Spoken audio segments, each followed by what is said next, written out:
Halo semuanya, apa kabar? Jumpa lagi di Konseling Hati. Ya, kali ini kita ngebahas sesuatu yang lebih fun.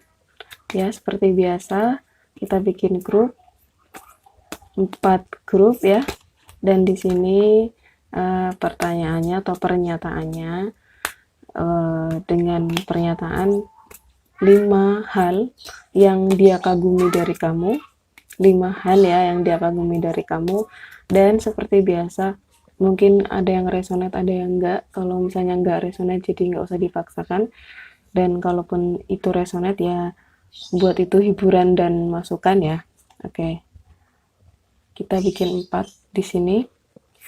Dan aku udah bikin di sini ada berbagai hal yang sekiranya bisa membuat orang kagum ya. Di sini aku tulis kalimat-kalimatnya yang nanti kita bagi seperti biasa. Dan itu pun nyarinya pun juga harus pakai intuisi ya. Kalau kayak gini tuh sekiranya apa yang dikagumi oleh orang lain kepada kita gitu. Dan mungkin banyak hal, kalau misalnya dikagumi itu kan sesuatu yang bagus dari kita ya, otomatis sesuatu yang bagus dari kita, nggak mungkin orang kagum dengan sesuatu yang buruk dari kita ya gitu. Dan ini aku tulis di sini seperti biasa, kita pilih 1, 2, 3, 4, 1, 2, 3, 4. Ya, kalian di sini silahkan milih sesuai dengan intuisi kalian. Oke. Ada ya, ada 5 masing-masing. Ada 5 ya. 5, dan silahkan kalian pilih atau kalian ikuti dari awal yang sesuai dengan intuisi kalian. Mungkin ada lebih dari 1, ada lebih dari 2 gitu, jadi nggak memaksakan harus 1 gitu ya. Duh, suara anak-anak. Oke. Ya, kalau misalnya udah dipilih, kita reading dulu. Ini yang nomor 3 di sini dulu. Nomor 3, nomor 4, nomor 2. Grup pertama ya, Tree Wolf Summer Solstice. Oke. Kalau dari sini sih aku ngelihatnya kayak kalian punya intuisi yang tinggi. Ini secara batinnya aja ya. Intuisi yang tinggi, mengayomi, dan punya radiasi yang bagus. Maksudnya punya energi positif yang bagus. Tapi coba kita lihat di sini. Yang pertama, kecantikan. Ya, kecantikan. Dia mengagumi kecantikan kamu. Kecantikan secara fisik bisa, secara batinnya juga bisa. Semangat kerja atau belajar, semangat belajar dalam banyak hal ya, mungkin open minded, solutif. Jadi kayak Butejo aja ya, solutif. Yang terakhir, kecerdasan. Oke. Jadi yang memancar itu memang 2 hal ini, kecantikan dan kecerdasan. Kalau ngomongin soal kecantikan itu lebih kepada aura ya. Jadi ada orang yang kelihatannya biasa aja tapi auranya terlihat memancar, kecantikannya memancar. Itu berarti sesuatu yang ada dalam dirinya gitu. Jadi tidak ada kaitannya dengan fisik. Ada yang seperti itu. Tapi ada yang kecantikan secara fisik yang dilihat aja udah cantik gitu. Tapi mungkin secara batin belum, auranya belum terlalu bagus. Tapi di luarnya ada yang cantik gitu. Jadi ada bermacam-macam gitu ya.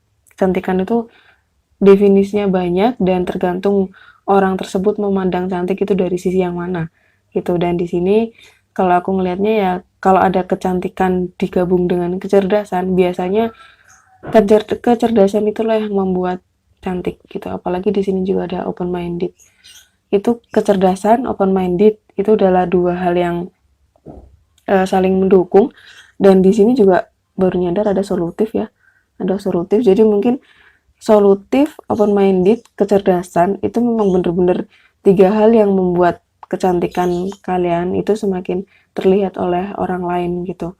Dan mungkin keempat inilah yang justru membuat semangat kalian untuk melakukan segala sesuatu hal itu lebih terlihat, lebih bisa dirasakan oleh orang lain gitu. kalau misalnya kalian benar-benar punya 5 hal ini ya, punya kecerdasan, solutif orangnya, open minded, dan cantik gitu ya baratnya. Dan kalian punya semangat yang tinggi gitu, nggak malas-malasan atau tidak seperti orang yang tidak punya semangat hidup ya gitu, bosan hidup gitu misalnya, nggak gitu. Jadi dipertahankan aja gitu, atau kalau nggak cukup mampu untuk mempertahankan, malah kalian justru bisa mencoba untuk lebih mengupgrade gitu. Jadi kayak kalian merasa kalian stagnan di sini gitu kan, merasa stagnan walaupun orang lain itu memandang kalian itu nggak stagnan, malah menurut mereka kalian itu adalah orang yang bisa menginspirasi dan lain sebagainya gitu kan. Tapi kalau kalian merasa stagnan, berarti itu waktunya kalian untuk lebih upgrade lagi. Walaupun menurut orang lain kalian nggak stagnan, kalian itu bergerak dan malah menginspirasi banyak orang gitu misalnya. Tapi kan lagi-lagi persepsi diri sendiri dengan persepsi orang lain itu beda gitu kan. Beda. Jadi kadang kita sepakat dengan persepsi orang lain, kadang kita nggak sepakat gitu. Kita kadang malah dipandang sebagai orang yang cantik, dipandang sebagai orang yang open minded, solutif, cerdas. Itu malah kadang kita merasa risih karena kita tahu tentang diri kita sendiri, kita nggak seperti itu, kadang seperti itu ya. Oke, jadi mungkin solutif kalian, kecerdasan kalian itu yang akhirnya membuat kalian punya sifat untuk mengayomi, untuk merawat orang lain ya, untuk melindungi orang lain gitu, seolah-olah seperti itu. Itu yang membuat kalian lebih bisa dominan di antara teman-teman kalian atau di antara komunitas kalian gitu, yang akhirnya membuat kalian itu lebih dianggap dewasa ya, dianggap sebagai sosok yang jadi naungan karena ya open minded ini sih kalau ngelihatnya gitu. Dan di sini ada insting itu lebih kepada hati dan pikiran itu mainnya bareng, nggak salah satu nggak menang gitu, nggak ada yang dikalahkan, jadi dua-duanya memang bisa mengambil porsi yang pas dalam diri gitu. Oke. Dan di sini radiance ini lebih kepada ini ya, kecantikan, lebih kepada kecantikan. Jadi apa yang terlihat dari orang lain dengan mata orang lain itu adalah sesuatu yang indah di dalam diri kalian ya. Indah itu bisa berarti dipicu oleh banyak hal gitu. Mungkin dengan attitude kalian, akhlak kalian, atau dengan kecerdasan kalian gitu. Dan nggak semua orang yang cerdas itu rendah hati. Kebanyakan orang yang cerdas itu sombong ya, karena dia merasa dia bisa dan dia merasa bahwa dia itu superior gitu, biasanya seperti itu. Tapi nggak semuanya ya, nggak semuanya. Dan kalaupun kalian memang iya gitu, memang punya kecerdasan ini dan kalian sadar bahwa kalian cerdas, bahwa kalian open minded, bahwa kalian itu solutif, sebaiknya memang tetap rendah hati ya, tetap jadi diri sendiri yang cantik gitu. Yang cantik itu maksudnya akhlaknya yang cantik gitu. Jangan sampai kalian itu tahu bahwa kalian dikagumi oleh banyak orang karena kecerdasan kalian, karena open minded kalian, itu justru membuat kalian lebih besar kepala gitu.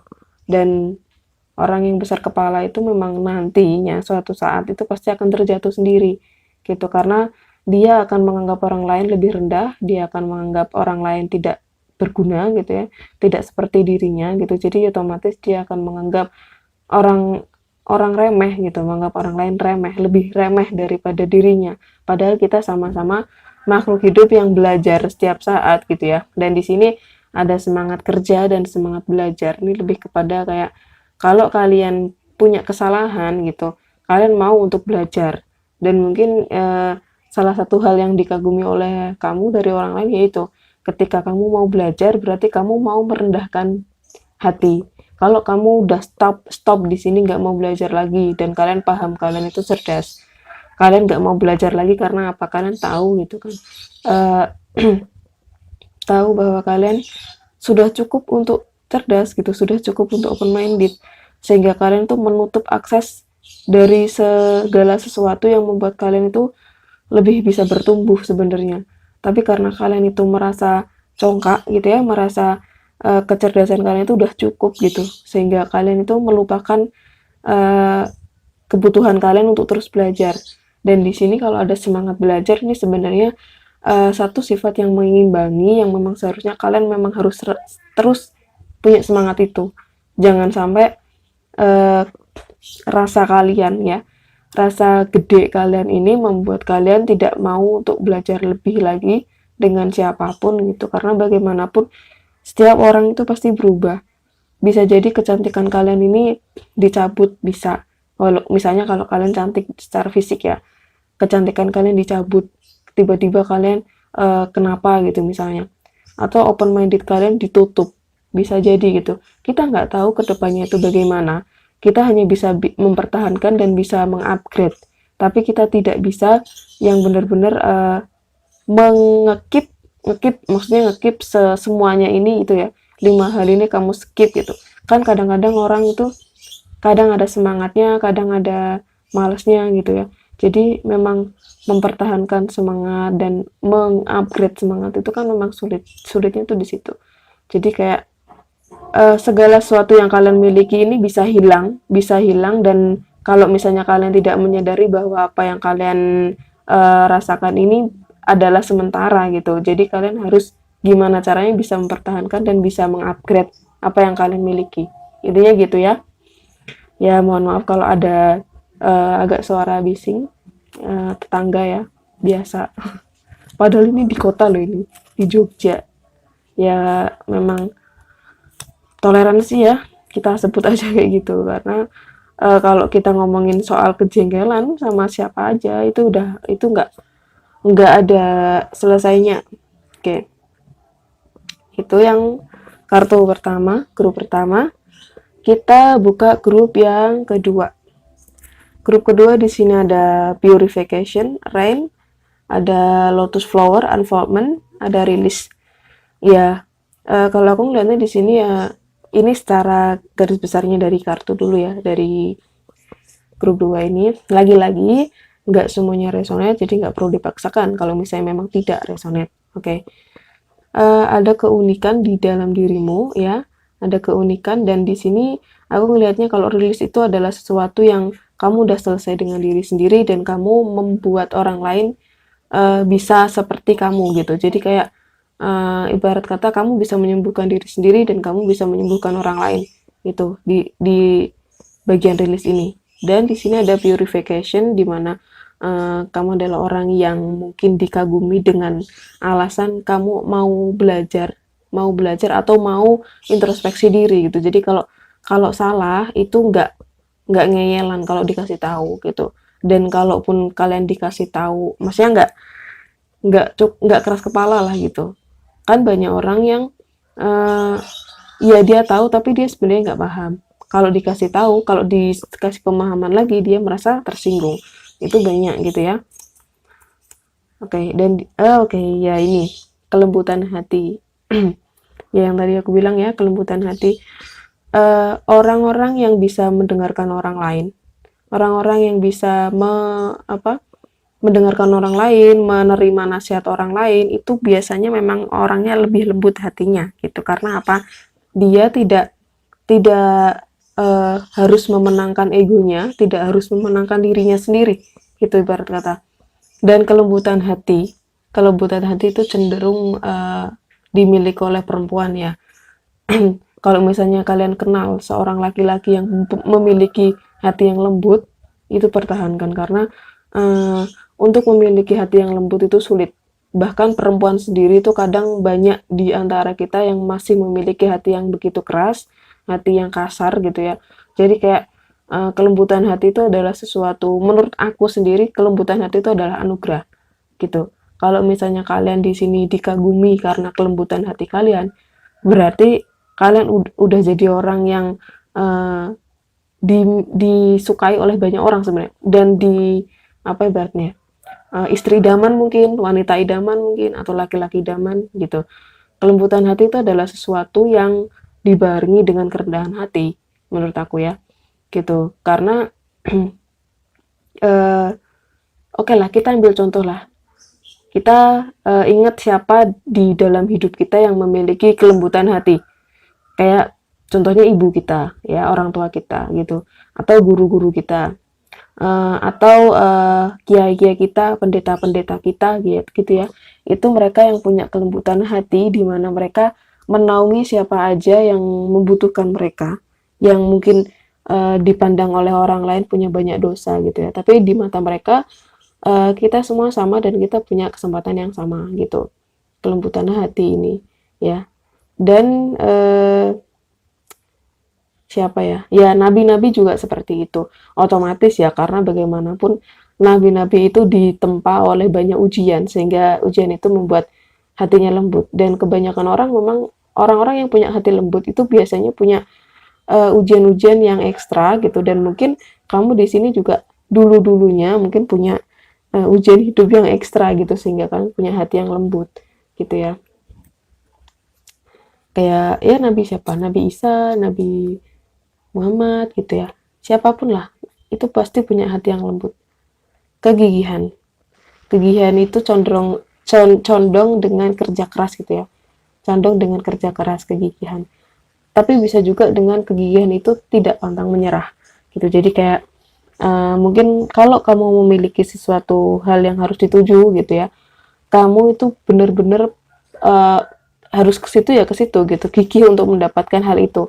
Dan menurut aku kalau kalian menyadari ini, kalau kalian tahu bahwa kalian itu gigih, ya tetap dipertahankan, karena tidak semua orang punya kegigihan gitu. Apalagi kegigihan dalam mencapai cita-cita ya, mencapai keinginan yang luhur gitu, keinginan yang mulia tuh nggak banyak orang yang justru malah menyerah ketika apa yang dia tempuh mungkin kesannya tidak masuk akal gitu. Misalnya gini deh, kegigihan itu kalau kita muslim ya, itu kita mengenalnya dengan keistiqomahan. Istiqomah itu susah loh. Istiqomah itu kadang tuntutan hati ya. Istiqomah itu tuntutan hati dan bukan tuntutan akal. Ibarat kata gini, kamu istiqomah setiap hari kamu zikir zikir apa gitu ya, satu hari itu 1000 kali gitu misalnya zikir apa ya Rohman ya Rohim misalnya gitu. Itu dalam waktu seminggu itu bisa jadi kamu nggak mau lagi, karena apa? Karena akalmu memberikan alasan bahwa ngapain sih kamu zikir kayak gitu, tuh Tuhan juga tahu kamu ini kamu butuh itu dan lain sebagainya gitu. Itu kadang kegigihan itu memang dibarengi dengan hati juga sih. Kegigihan itu adalah kekuatan batin menurut aku. Oke, dan di sini ada kekuatan. Lagi-lagi ini ya pilihannya atau kertasnya itu saling mendukung satu sama lain isinya gitu. Kayak yang grup pertama tadi juga ya, saling mendukung satu sama lain. Ada kekuatan, ada kegigihan, ada empati. Ini lebih ke kelembutan hati tadi. Ada empati, ada keibuan. Wah, benar-benar ya. Ini pas banget. Tadi kita nyontohin di depan, orang yang punya kelembutan hati itu adalah ibu, contohnya ya. Karena ibu punya welas asih yang tinggi. Kalian bisa lihat di sini ya, kelembutan hati, empati, keibuan. Ini 3 hal yang kalau misalnya kalian udah punya ini, tolong dipertahankan. Karena bagaimanapun empati itu adalah satu hal yang sulit untuk dimiliki oleh semua orang. Empati ya. Empati itu bisa merasakan orang lain dan bisa memberikan nasihat orang lain tanpa harus kita merendahkan orang lain. Itu empati. Empati itu kayak dia belum ngomong aja sebenarnya kita udah ngerasa. Ya kayak antara anak dan ibu lah. Kita seorang ibu itu pasti memahami kondisi anaknya, bahkan ketika anaknya itu belum ngomong apa-apa dia udah tahu. Itu berarti empati kita tinggi gitu ya, empati. Nah, di sini ada yang saling mendukung, kekuatan mendukung kegigihan gitu ya. Ya otomatis ya, ketika kamu punya kekuatan itu pasti akan lebih mudah untuk bersikap gigih. Dan ketika kamu gigih orangnya, berarti kamu punya kekuatan gitu. Dan kalau misalnya kamu menyadari ini, kalau kamu menyadari kamu punya kekuatan dan kamu punya kegigihan, tolong pertahankan ya, tolong pertahankan. Apalagi ini kesannya kalau kekuatannya kekuatan batin, kekuatan fisik ya, itu silakan dipertahankan kan, karena bagaimanapun kekuatan batin itu mendukung kekuatan fisik. Ketika batinmu kuat, pasti fisikmu juga akan lebih kuat gitu biasanya. Nggak biasanya, memang iya gitu. Dan di sini ada kelembutan hati. Kelembutan hati itu adalah puncak dari semua sikap manusia menurut aku ya. Lagi-lagi menurut opiniku. Karena kelembutan hati itu ada cenderung memaafkan ya, mau meminta maaf, menyayangi ya, kelembutan hati itu identik dengan itu. Dan di sini ada keibuan yang mendukung banget dengan kelembutan hati, dan ada empati. Kalau misalnya kalian memang seperti ini ya, kalau kalian memang seperti ini itu udah bagus banget sih menurut aku. Siapapun di antara kita itu, kita sebenarnya sedang mencapai kelembutan hati. Kita sedang mencapai kelembutan hati. Caranya untuk melembutkan hati itu banyak. Tapi yang paling dominan di antara kita itu dengan cara melalui banyak cobaan, melalui banyak ujian. Kalau kita udah melewati banyak ujian, banyak cobaan, banyak rintangan, biasanya hati kita akan lebih lembut. Biasanya seperti itu. Karena apa? Ya ibarat kata kita ini batu gitu ya. Kita ini batu. Dulunya keras kepala, dulunya kita egois dan lain sebagainya. Nah, batu itu dihancurkan oleh palu gitu ya, dihancurkan oleh sesuatu yang lebih keras daripada dirinya gitu ya. Itu lama-lama kan batu itu akan jadi hancur, lebur, dan jadi lembut. Nah, di situ kelembutan itulah yang membuat diri kita jauh lebih baik ya. Ketika kamu menemui orang yang lembut hatinya, ya silakan dipertahankan gitu, karena lembut hati itu adalah sesuatu yang jadi puncaknya manusia menurut aku ya. Kalau di Al-Quran itu ada, di dalam Al-Quran ya, itu ada titik merah, itu pertengahan Al-Quran. Di tengah Al-Quran itu kalau dibuka pertengahannya ya, pertengahan Al-Quran itu di surat Al-Kahfi, namanya kata-katanya itu wal yatalatov. Itu yatalatov itu adalah kelembutan ya. Bahkan di dalam Al-Quran itu yang titik tengahnya ya, titik tengah Al-Quran itu yaitu kelembutan juga gitu ya. Jadi sebenarnya memang segala sesuatunya ya, itu memang tujuannya memang untuk melembutkan hati manusia. Karena bagaimanapun manusia itu sangat identik dengan keegoisan, kekerasan hati ya, pengen menang sendiri dan lain sebagainya. Dan kita menyebutnya sering dengan harta tahta wanita gitu. 3 hal yang dicari untuk mendukung ego manusia gitu ya, mendukung rasa ketidakmanusiaannya manusia gitu.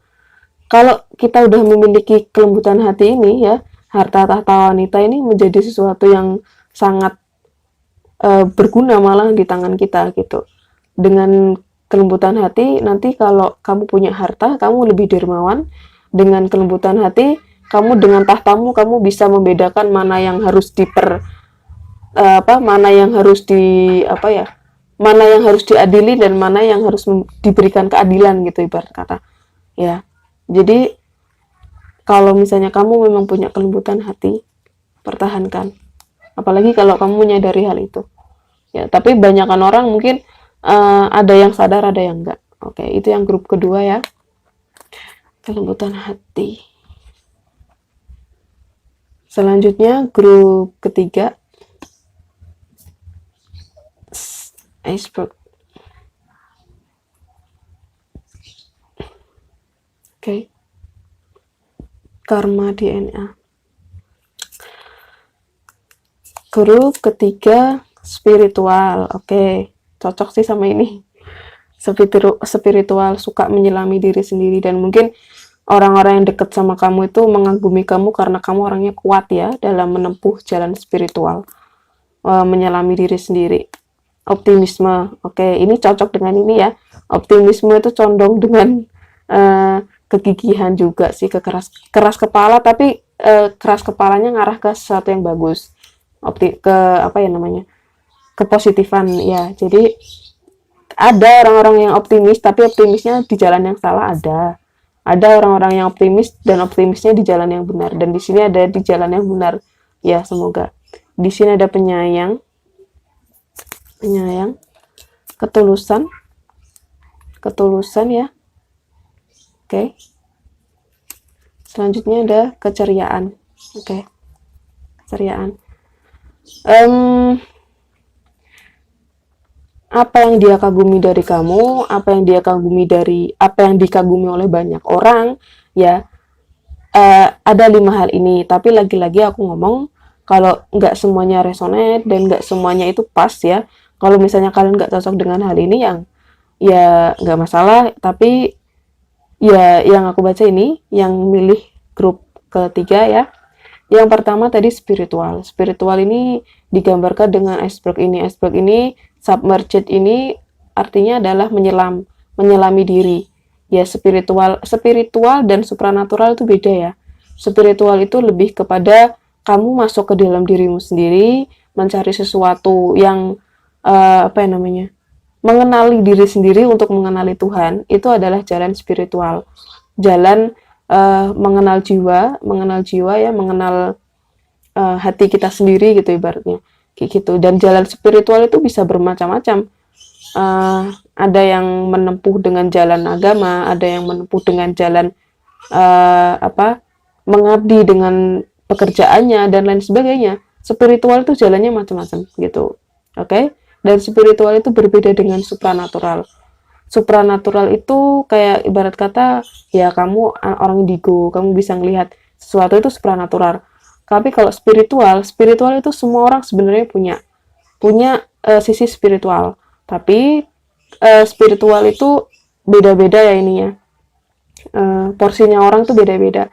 Kalau misalnya kamu di sini dianggap sebagai seorang yang spiritualis, berarti spiritualmu itu tuh cukup besar untuk diketahui oleh orang lain.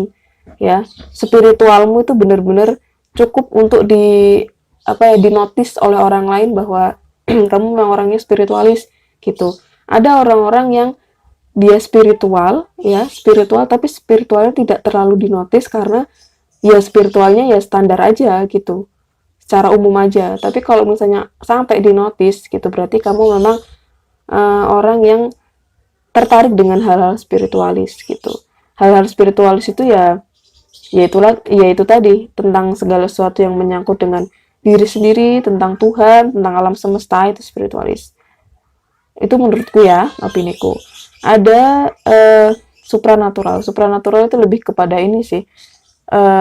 Sebenarnya sesuatu hal yang bisa dijelaskan dengan ilmiah, dengan sains ya, tapi kita cenderungnya melihat supranatural itu kayak kesannya tentang perdukunan gitu. Ya, kayak hal-hal yang terkait dengan perdukunan itu kan sebenarnya terkait dengan supranatural, bukan terkait dengan spiritual. Karena spiritual ini cenderung lebih lembut, yang ngarahnya ke Tuhan. Itu spiritual. Makanya spiritual itu bisa didapat atau bisa ditemukan dalam berbagai agama, itu ada. Jadi setiap agama itu punya kekuatan spiritualnya masing-masing gitu ya. Karena spiritual itu adalah ya spirit itu kan jiwa ya. Setiap orang pasti punya jiwa dan setiap orang punya porsi spiritualnya masing-masing gitu. Jadi kayak ketika kamu dinilai orang dikagumi karena spiritualmu, jadi kamu mungkin di sini adalah orang yang kuat spiritnya, kuat jiwanya. Ya, itu bagus kalau kamu dipandang seperti itu. Apalagi di sini ada optimisme dan keceriaan. Keceriaan itu adalah sesuatu yang kamu menikmati momen saat ini. Itu biasanya orang-orang yang menikmati momen saat ini itu cenderung ceria orangnya gitu. Ketika kamu bisa jadi diri sendiri saat ini ya, jadi diri sendiri saat ini, itu benar-benar orang yang mindful ya, mindfulness. Bukan pikiran yang full ya, tapi mindfulness, bahwa kesadaran kamu itu ada di saat ini. Itu biasanya orangnya cenderung ceria gitu. Kalau misalnya orangnya nggak cenderung ceria atau orang yang murung terus, itu biasanya dia hidup di masa depan atau di masa lalu gitu. Jadi kayak keceriaan itu cenderung dengan kamu yang bisa hidup di masa kini gitu. Apalagi di sini ada optimisme. Optimisme itu ya punya orang-orang yang hidup saat ini dan memandang masa depan jauh lebih baik. Itu biasanya punya sifat-sifat yang optimisme tinggi dan bisa membangun orang lain juga gitu. Sebenarnya dua hal ini udah cukup untuk menjadikan kamu sebagai seorang healer atau seorang motivator gitu ya. Karena motivator kan sering bilang kalau misalnya kamu ingin sukses, kamu ingin apa, kamu hidup di masa kini gitu, hidup di masa sekarang agar kamu bisa mendapatkan apa yang kamu inginkan gitu. Nah, salah satu tandanya ya ini keceriaan dan optimisme juga gitu. Ketika kamu udah punya dua hal ini dan kamu diakui oleh semua orang kamu itu ceria dan kamu itu optimis gitu ya, itu udah bagus banget. Berarti kamu bisa jadi orang yang sekarang gitu, tidak berpikir tentang, tidak terlalu berpikir tentang masa lalu dan tidak terlalu khawatir tentang masa depan gitu. Di sini ada penyayang dan ketulusan. Mungkin kamu ada rasa sayang yang gampang dirasain oleh orang lain gitu ya.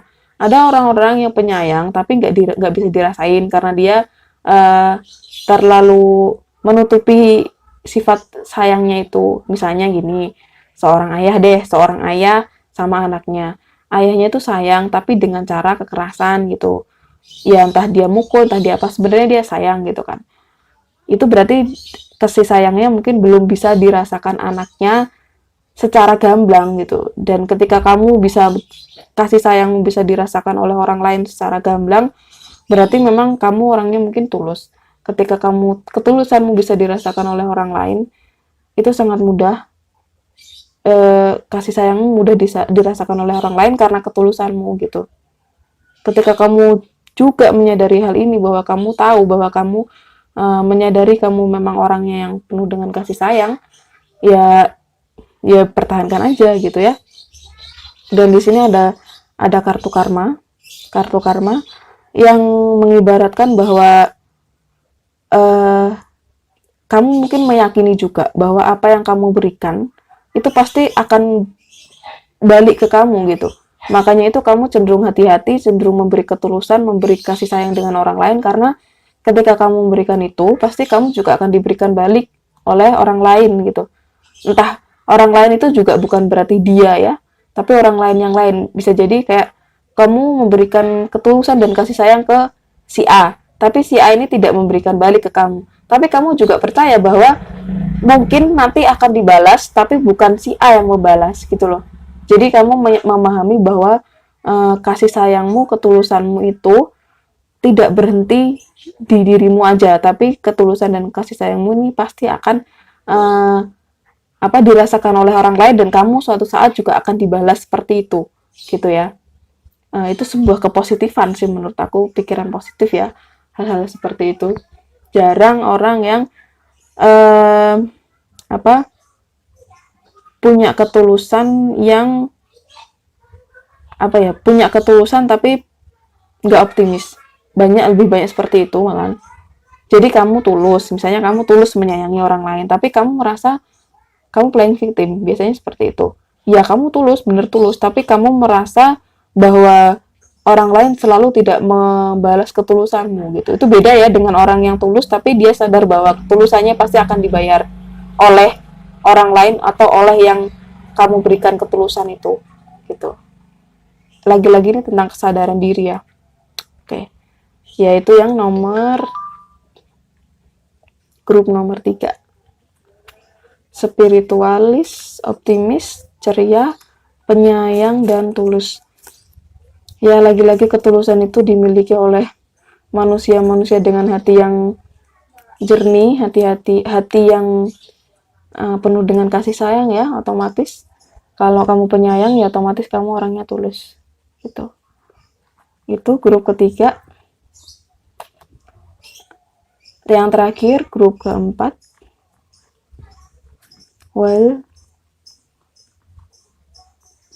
childhood innocent blessing. Oke.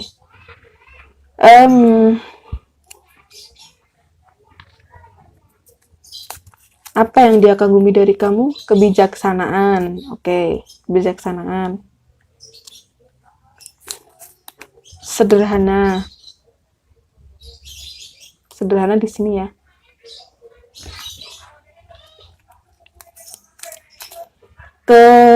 Kesabaran. Kesabaran. kesabaran, pemaaf, oke, dan positive thinking. Banyak orang atau dia mengagumi dirimu itu karena pertama tadi apa, kebijaksanaan ya, kebijaksanaan. Mungkin kebijaksanaanmu inilah yang membuat kamu blessing ini ya ibarat kata dirahmati lah ya, diberkahi. Kamu dan di sekeliling orang-orang di sekelilingmu tuh jadi kayak diberkahi karena kebijaksanaanmu itu mungkin bersumber dari positive thinkingmu. Jadi kayak ketika kamu berpikir positive thinking pada segala sesuatu, ya, itu biasanya memang akan menimbulkan kebijaksanaan, gitu. Itu biasanya udah otomatis ya. Kayak, misalnya gini deh, kamu, amit-amit ya, misalnya ini contoh, kamu kecelakaan gitu ya, kamu kecelakaan, terus kakimu kegores, gitu ya, kakimu kegores. Nah, itu kamu pikiranmu bisa langsung ngomong kalau, nggak apa-apa, cuman kakiku yang kegores, tapi aku masih selamat, aku masih bisa berdiri sendiri, aku masih sehat gitu ya, walaupun kakiku ada yang kegores, ada yang luka gitu. Itu positive thinkingmu itu menimbulkan sikap bijaksana yang membuat kamu itu lebih tenang dalam keadaan-keadaan yang mungkin apa ya namanya, keadaan yang sebenarnya kamu bisa berpikir sebaliknya. Berpikir sebaliknya tuh kayak, kenapa sih aku kecelakaan? Kenapa sih ini orang itu kok jalannya tuh ngawur aja gitu? Kenapa sih dia nabrak sembarangan? Kenapa sih gini gitu? Alih-alih kamu berpikir seperti itu, kamu bisa berpikir sebaliknya yang lebih baik. Kayak berpikir positif, nggak apa-apa, yang penting aku masih selamat, yang penting aku masih bisa berdiri sendiri, yang penting cuman kakiku aja yang luka, tanganku nggak luka, wajahku nggak luka gitu. Jadi ada hal-hal yang bisa nyetop pikiranmu dari pikiran-pikiran burukmu sendiri gitu, dan itu membuat kamu bisa bersikap lebih bijaksana gitu ya. Dan ini sebenarnya ada kaitannya satu sama lain. Positive thinking menimbulkan kebijaksanaan, dan kebijaksanaan ini menimbulkan kesederhanaan. Sederhana. Jadi ketika kamu udah bisa berpikir positif, kamu biasanya akan lebih bijaksana, dan ketika kamu udah bijaksana, kamu akan bisa berpikir sederhana. Berpikir sederhana itu berpikir simpel, berpikir tentang kalau ada masalah itu kamu lebih berpikir bagaimana caranya mencari solusinya, bukan berpikir untuk meresapi masalah itu, bersikap playing victim ya, bersikap seolah-olah kamu korban satu-satunya, bersikap bahwa dunia itu nggak adil, Tuhan nggak adil gitu. Alih-alih berpikir seperti itu, kamu bisa berpikir sebaliknya bahwa apa yang terjadi ini adalah sesuatu yang mungkin terbaik buat kamu gitu. Simple, sederhana. Dan ini gambarnya ini, innocent childhood.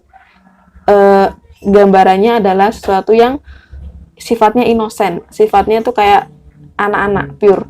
Anak-anak itu kan sifatnya sederhana ya. Kalau ada yang lucu dia ketawa, kalau ada yang bikin dia pengen nangis, dia nangis. Apa adanya gitu.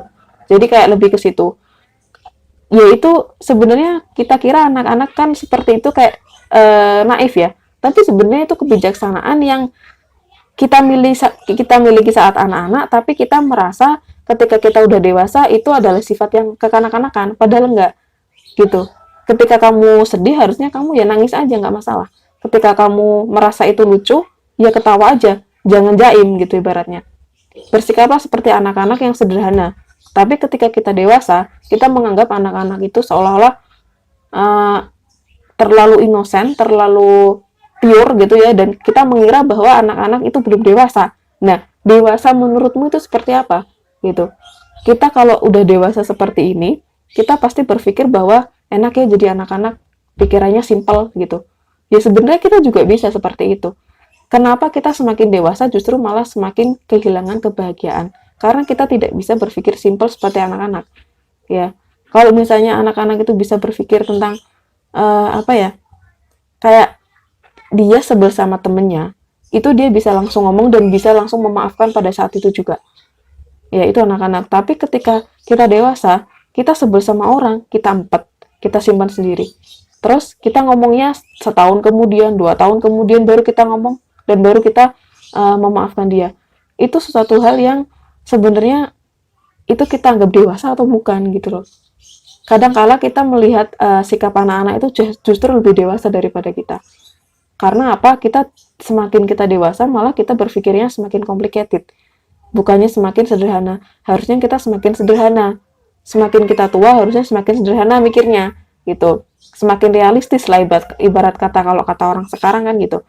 Nah, ketika kamu dikagumi karena pikiran sederhanamu, ya selamat. Berarti kamu memang sosok yang bisa mempertahankan sifat yang ada dalam diri anak-anak ya, sifat dalam diri anak-anak, dalam dirimu, itu bisa kamu pertahankan sampai kamu dewasa, gitu. Karena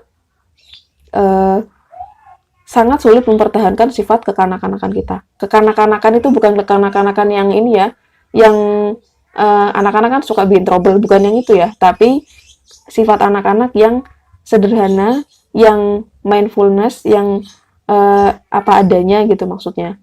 Gitu.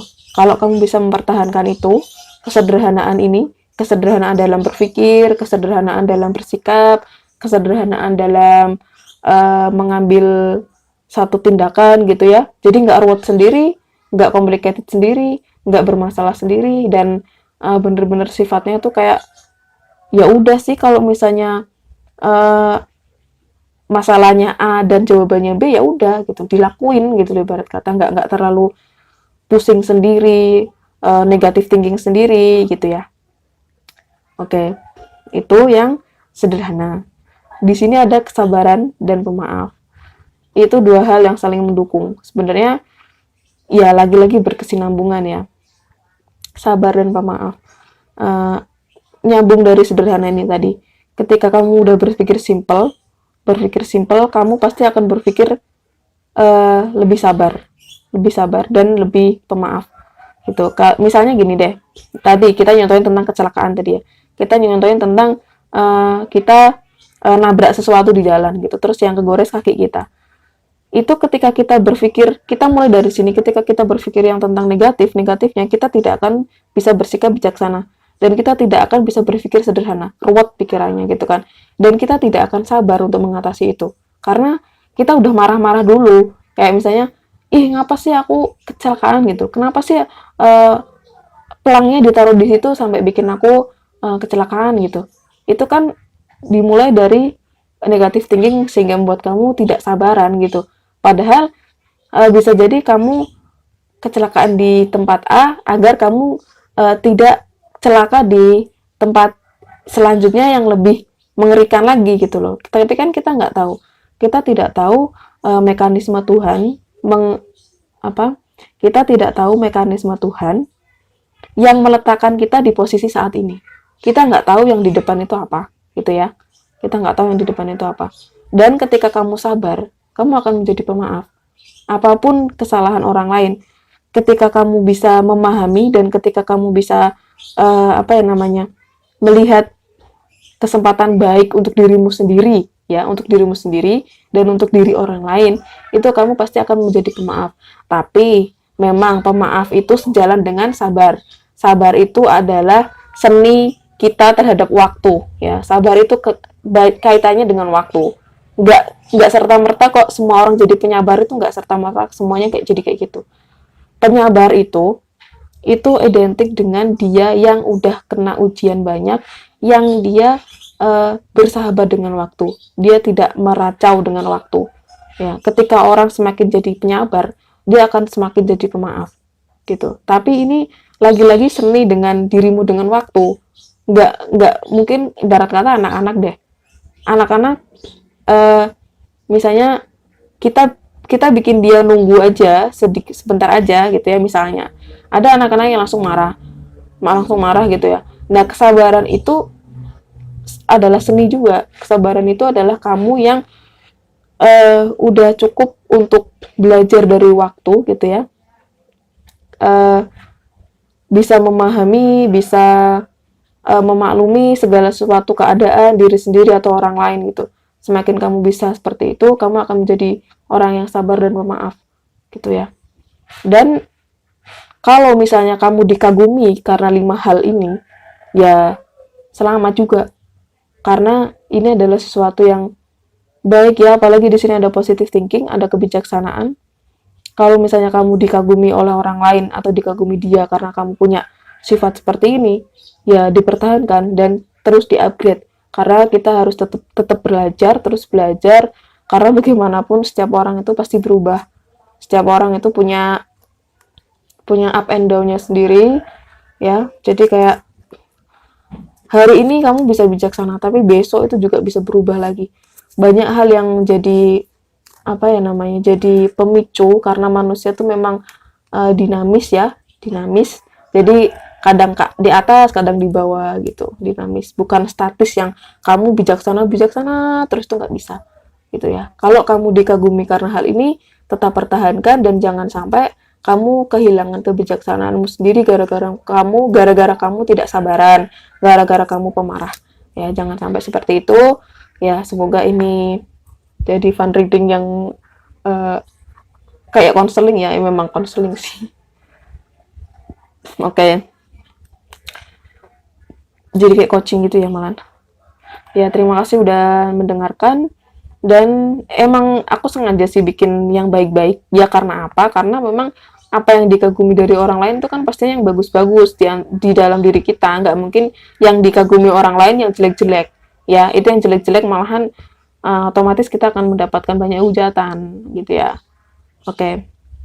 Ya.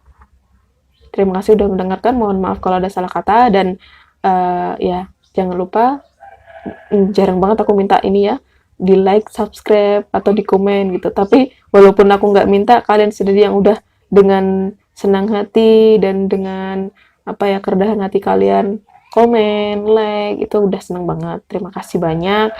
Dan ya, oke. Makasih atas dukungan kalian. Sampai jumpa di readingan selanjutnya.